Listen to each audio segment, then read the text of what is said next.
Hair street থানায় হাজিরা কুণাল ঘোষের।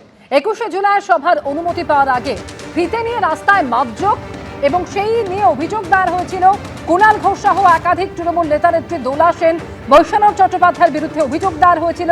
একাধিক নেতাকে এ নিয়ে তলব করেছিল পুলিশ, আর সেই মামলাতে হেয়ার স্ট্রিট থানায় হাজিরা দিলেন কুণাল ঘোষ।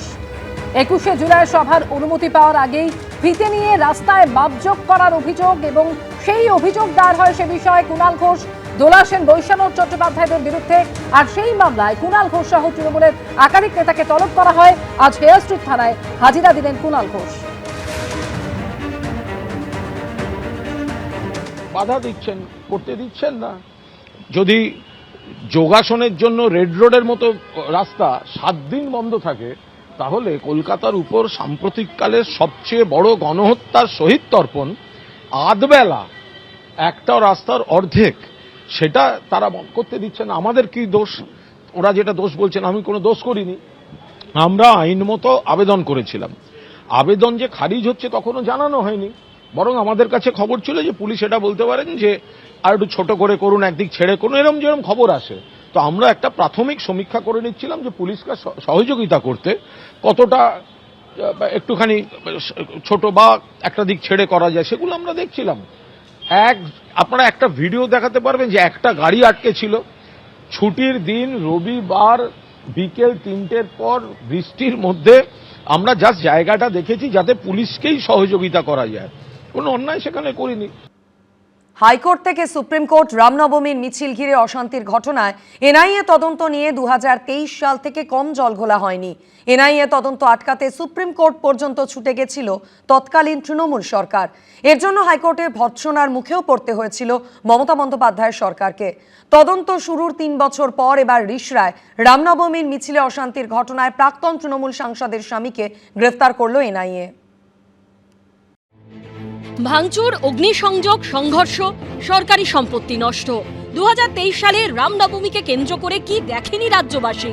এরপর পুলিশ হয়ে তদন্ত পৌঁছয় কেন্দ্রীয় এজেন্সি এনআইএর হাতে। কিন্তু তার আগে মামলা হাইকোর্ট হয়ে সুপ্রিম কোর্ট পৌঁছেছিল, জল গড়িয়েছিল বহুদূর অবধি। এই ঘটনা তদন্তভার যাতে এনআইএর হাতে না পৌঁছয়, তার জন্য মরিয়া চেষ্টা চালিয়েছিল তৎকালীন তৃণমূল সরকার। 2023 সালে রামনবমীর মিছিলকে কেন্দ্র করে হাওড়া, শিবপুর, হুগলি, বৃষড়া এবং উত্তর দিনাজপুরের ডালখোলায় দফায় দফায় অশান্তি হয়। এই ঘটনায় হাইকোর্টের দ্বারস্থ হন শুভেন্দু অধিকারী। 2023 সালের 27শে এপ্রিল কলকাতা হাইকোর্টের তৎকালীন প্রধান বিচারপতি টি.এস. শিবজ্ঞানম এবং বিচারপতি হিরণময় ভট্টাচার্যের ডিভিশন বেঞ্চ নির্দেশ দেয় হাওড়া, হুগলি, ডালখোলায় অশান্তির ঘটনায় তদন্ত করবে এনআইএ। তার জন্য 2 সপ্তাহের মধ্যে এনআইএ-কে সমস্ত নথি হস্তান্তর করতে হবে রাজ্যকে। হাইকোর্টে এনআইএ জানায়, আমরা তদন্তে প্রস্তুত। কিন্তু এনআইএ তদন্তের নির্দেশের উপর স্থগিতাদেশ চেয়ে সুপ্রিম কোর্টের দ্বারস্থ হয় রাজ্য সরকার। তবে তাতে সাড়া দেয়নি সর্বোচ্চ আদালত। এনআইএ তদন্তের বিষয়টি হাইকোর্টের উপরই ছেড়ে দেয় সুপ্রিম কোর্ট। কিন্তু মামলা তদন্তভার গ্রহণের জন্য কেন্দ্রীয় স্বরাষ্ট্র মন্ত্রক যে বিজ্ঞপ্তি জারি করেছিল, তা খারিজ ও এনআইএর এফআইআর ও সব পদক্ষেপের উপর স্থগিতাদেশের আবেদন নিয়ে ফের হাইকোর্টের দ্বারস্থ হয় রাজ্য সরকার। কিন্তু সুপ্রিম কোর্টের পর হাইকোর্টের সিঙ্গেল বেঞ্চেও ধাক্কা খেতে হয় তৎকালীন মমতা বন্দ্যোপাধ্যায় সরকারকে। রামনবমীর মামলায় রাজ্য সরকারের ভূমিকায় তীব্র ক্ষোভ প্রকাশ করেন বিচারপতি জয় সেনগুপ্ত। বলেন, কলকাতা হাইকোর্টের নির্দেশকে চ্যালেঞ্জ করে আপনারা লক্ষ লক্ষ টাকা খরচ করে সুপ্রিম কোর্টে গেছেন। সুপ্রিম কোর্টের রায় আপনাদের বিপক্ষে গেছে। এখন আর কোনোভাবে এই আদালত আপনাদের মামলার মধ্যে ঢুকবে না। রাজ্য সরকারের উদ্দেশ্যে বিচারপতি নির্দেশ দেন, আগে এনআইএ-কে নথি হস্তান্তর করুন, তারপর দেখব। পদে পদে তৎকালীন তৃণমূল সরকারের বিরুদ্ধে উঠেছিল এনআইএ তদন্তে অসহযোগিতার অভিযোগ। 2023 সালেরই সেপ্টেম্বর মাসে রাজ্য সরকারের বিরুদ্ধে অসহযোগিতার অভিযোগ তুলে হাইকোর্টে যায় এনআইএ। রামনবমীতে অশান্তির মামলায় অনেক তথ্য দেওয়া হচ্ছে না বলে অভিযোগ তোলে তারা।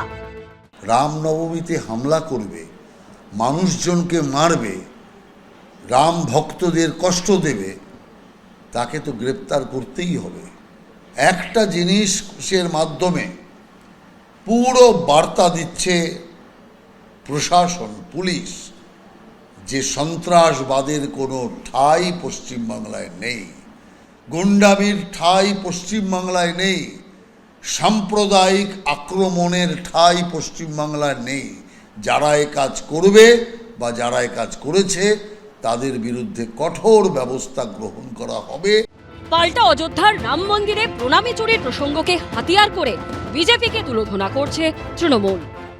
এই যে রাম মন্দির নিয়ে ভয়ঙ্কর কেলেঙ্কারিটা চলছে, মন্দির সেখান থেকে চুরি, ভয়ঙ্কর ব্যাপার। এটা হয় নাকি কখনো? আমরা জানি না কোথায় কি হয়েছে, কারণ ওখানে তো সবই বিজেপি এবং তার বন্ধু বান্ধব, যারা রাম মন্দির নির্মাণ, রাম মন্দির নিয়ে এত কথা বলতেন, ভগবান রাম, তো তাদের মুখ থেকে একটা কথা নেই কেন? এদিকে পুলিশকে ধাক্কা দেবার অভিযোগে প্রাক্তন তৃণমূল সাংসদ অপরূপা পোদ্দারের বিরুদ্ধে এফআইআর দায়ের করল পুলিশ। পুলিশের গায়ে হাত দেওয়া না, এটা তো অন্যায়, এটা অন্যায়। বুধবার শ্রীরামপুর থানায় হাজিরা দেওয়ার জন্য নির্দেশ দেওয়া হয়েছে প্রাক্তন তৃণমূল সাংসদ অপরূপা পোদ্দারকে। আবিদ দত্ত, সৌরভ বন্দ্যোপাধ্যায় ও ব্রতদেব ভট্টাচার্যের রিপোর্ট, এবিপি আনন্দ। রামনবমীতে অশান্তির মামলায় প্রাক্তন তৃণমূল সাংসদ অপরূপা পোদ্দারের স্বামীকে এনআইএ মঙ্গলবার গ্রেফতার করেছে। 3 বছর আগে এই অশান্তি ঘিরে অগ্নিগর্ভ পরিস্থিতি তৈরি হয়েছিল। হাওড়ার শিবপুর থেকে হুগলির রিষড়ায় কোথাও গাড়ি ভাঙচুর করা হয়েছিল, কোথাও আগুন লাগানো হয়েছিল। সেই সময় পুলিশের ভূমিকায় প্রশ্ন তুলেছিল খোদ কলকাতা হাইকোর্টও। 3 বছর আগে রামনবমীর মিছিলে হামলায় এরকমই অগ্নিগর্ভ পরিস্থিতি তৈরি হতে দেখেছিল পশ্চিমবঙ্গবাসী। এবার সেই ঘটনায় প্রাক্তন তৃণমূল সাংসদ অপরূপা পোদ্দারের স্বামী তৃণমূলেরই কাউন্সিলর শাকির আলীকে গ্রেপ্তার করল এনআইএ। 2023 সালে 30শে মার্চ রামনবমীর মিছিলে হামলার ঘটনা ঘিরে রণক্ষেত্রের চেহারা নেয় হাওড়া শিবপুর। বাস, টোটো, অটো, বাইক তো বটেই, এমনকি পুলিশের গাড়িতেও ভাঙচুর করে আগুন লাগিয়ে দেওয়া হয়। পুলিশকে লক্ষ্য করে ছোড়া হয় ইট পাটকেল। সেদিনই উত্তর দিনাজপুরের ডালখোলাতেও অশান্তি বাধে। থানার সামনে রাখা গাড়ি ও বাইকে ভাঙচুর চালানো হয়। কয়েকটি গাড়িতেও আগুন ধরিয়ে দেওয়া হয়। বিষয়টা এখানেই থামেনি। এর 2 দিন পর অর্থাৎ 2রা এপ্রিল হুগলির রিষড়ায় রামনবমীর মিছিল ঘিরে ফের অশান্তি বাধে। ফের একই ঘটনার পুনরাবৃত্তি হয় সেখানেও। ভাঙচুর, ইট বৃষ্টি, আগুন, কিচ্ছু বাদ যায়নি। এই অশান্তিতে বড়সড় প্রশ্নের মুখে পড়েছিল তৃণমূল জমানার পুলিশের ভূমিকা। 2023 সালের 3রা এপ্রিল কলকাতা হাইকোর্টের তৎকালীন ভারপ্রাপ্ত প্রধান বিচারপতি টি.এইচ শিবজ্ঞানমের বেঞ্চও অ্যাডভোকেট জেনারেলের কাছে জানতে চেয়েছিলেন, হাওড়া ও ডালখোলায় অশান্তি হবে পুলিশ আগে থেকে অনুমান করতে পারেনি কেন? সেই সঙ্গে কলকাতা হাইকোর্টের তৎকালীন ভারপ্রাপ্ত প্রধান বিচারপতির বেঞ্চ মন্তব্য করে, আগে একই ধরনের ঘটনা ঘটেছিল বলে অভিযোগ করা হচ্ছে, এবছরও এই ধরনের ঘটনা ঘটতে পারে এই অনুমান করা উচিত ছিল। এরপর পুলিশের উপর অনাস্থা কার্যত স্পষ্ট করে সেই অশান্তির ঘটনায় 2023 সালের 27শে এপ্রিল এনআইএ তদন্তের নির্দেশ দেয় কলকাতা হাইকোর্ট। 2 সপ্তাহের মধ্যে এনআইএ-কে নথি হস্তান্তরের জন্য রাজ্যকে নির্দেশ দেয় আদালত। 6টি মামলা রুজু করে এনআইএ তদন্তে নামে। এনআইএ সূত্রে দাবি, এই অশান্তির ঘটনায় পুলিশ যাদের গ্রেপ্তার করেছিল তাদের অধিকাংশের বিরুদ্ধে জোরালো তথ্য প্রমাণ মেলেনি। তাদের অনেকে পরবর্তীকালে জামিন পেয়ে যায়। এই সমস্ত মামলার তদন্তকে নস্যাৎ করার চেষ্টা করেছিল মমতা ব্যানার্জি নেতৃত্বাধীন সরকার, কিন্তু শেষ রক্ষা হয়নি। শেষ পর্যন্ত বাধ্য হয়েছে এনআইএ ইনকোয়ারি দিতে, আর সেই ইনকোয়ারিতে অপরূপা পোদ্দারের স্বামী গ্রেপ্তার হয়েছে। সাম্প্রদায়িক হামলার মাধ্যমে রাম ভক্তদের উপর যে হামলা উনি চালিয়েছেন, যার নেতৃত্ব দিয়েছেন, তার বিরুদ্ধে ব্যবস্থা নেওয়া হয়েছে। আর আচরণ সেই সন্ত্রাসমূলক করার জন্য অপরূপা পোদ্দারের বিরুদ্ধে এফআইআর হয়েছে। যাদেরকে চাপ দেওয়া হচ্ছে যে তৃণমূলের থেকে দূরত্ব বাড়াও, ওই বালির শিবিরে গিয়ে নাম লেখাও, তাদের ক্ষেত্রে অভিযোগ থাকলেও পুলিশ অ্যারেস্ট করে সঙ্গে সঙ্গে জামিন করে দেওয়ার ব্যবস্থা হচ্ছে। আর যারা মমতা বন্দ্যোপাধ্যায়ের সঙ্গে থাকতে চাইছেন তাদের এই মামলা, ওই মামলা, পুরনো মামলা, দেশি মামলা, মামলার পর মামলা এইভাবে দেওয়া হচ্ছে। এনআইএ তদন্তে নেবে অনেককে গ্রেপ্তার করে। 6টি মামলার একটিতে চার্জশিটও পেশ হয়েছে। এবার সেই অশান্তির মামলায় গ্রেপ্তার হলেন প্রাক্তন তৃণমূল সাংসদ অপরূপা পোদ্দারের স্বামী। আবিদ দত্তের রিপোর্ট, এবিপি আনন্দ। এবিপি আনন্দ, এগিয়ে থাকে, এগিয়ে রাখে।